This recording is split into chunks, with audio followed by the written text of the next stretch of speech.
नमस्कार, मैं हूं सबा शाहिद शेख। न्यूज 24 यूपी उत्तराखंड देख रहे हैं आप। 2024 का चुनाव सिर पर है। सभी पार्टियों ने पूरी ताकत झोंक दी है। अगर बात करें यूपी की, तो लोकसभा की सबसे अधिक सीटें यूपी में है। जी हां, यूपी में लोकसभा की 80 सीटें और लड़ाई इस बात की है कि सारी पार्टियां यही चाहती है कि यूपी की 80 में से 80 सीटों में उनका दबदबा हो।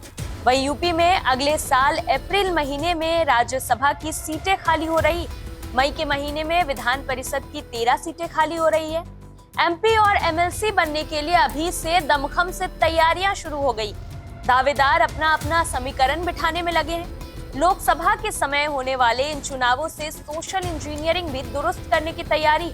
बीजेपी का जोर पिछड़ों और दलितों पर रहने की बात कही जा रही है, तो वहीं समाजवादी पार्टी तो पहले से पीडीए के फॉर्मूले का राग अलाप रही है, यानी कि पिछड़ा, दलित और अल्पसंख्यक। जाहिर है समाजवादी कैंप में भी पिछड़ों और दलितों के साथ साथ मुस्लिमों को मौका मिल सकता है।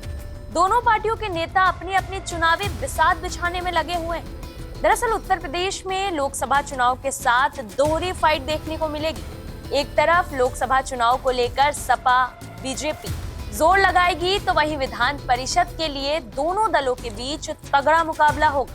यूपी विधान परिषद की 13 सीटें खाली हो रही है। ऐसे में केंद्र के साथ साथ अपने एमएलसी बनाने के लिए भी सियासी जोड़ घटा शुरू हो गया।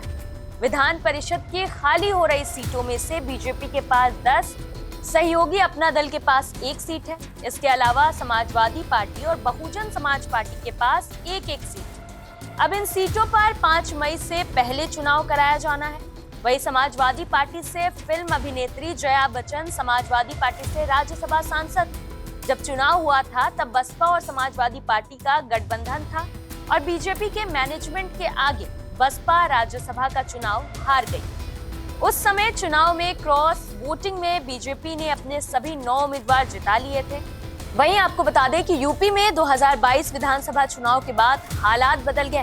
विधानसभा में सपा के पास आरएलडी समेत 118 विधायक हैं।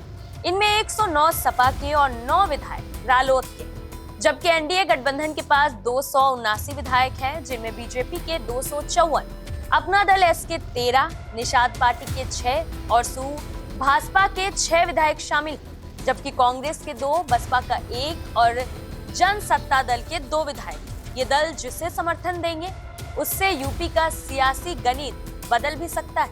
हालांकि राज्यसभा में अभी समाजवादी पार्टी के सिर्फ 3 सांसद हैं, जया बच्चन, राम गोपाल यादव और जावेद अली खान। अगले साल अप्रैल महीने में जया बच्चन का कार्यकाल खत्म हो जाएगा, तो ऐसे में ये देखने वाली बात होगी कि अखिलेश यादव उन्हें फिर से एक मौका देंगे या नहीं। वहीं अगर सूत्रों की माने तो इसकी बेहद कम संभावना है। बताया जा रहा है कि अखिलेश यादव अपने परिवार से किसी को राज्यसभा भेज सकते हैं और सूत्रों के मुताबिक इस हिसाब से पार्टी के पूर्व सांसद तेज प्रताप यादव का नाम सबसे आगे चल रहा है। वो लालू प्रसाद यादव के दामाद भी हैं। वही सूत्रों के मुताबिक एक मुस्लिम नेता को भी अखिलेश यादव राज्यसभा भेजने के मूड में है। वैसे राजनीति में कब क्या हो जाए ये कहना बेहद मुश्किल है। खैर, अखिलेश यादव क्या फैसला लेते हैं वो तो आने वाला वक्त ही बताएगा। फिलहाल के लिए इतना ही। देखते रहिए न्यूज 24 यूपी उत्तराखंड।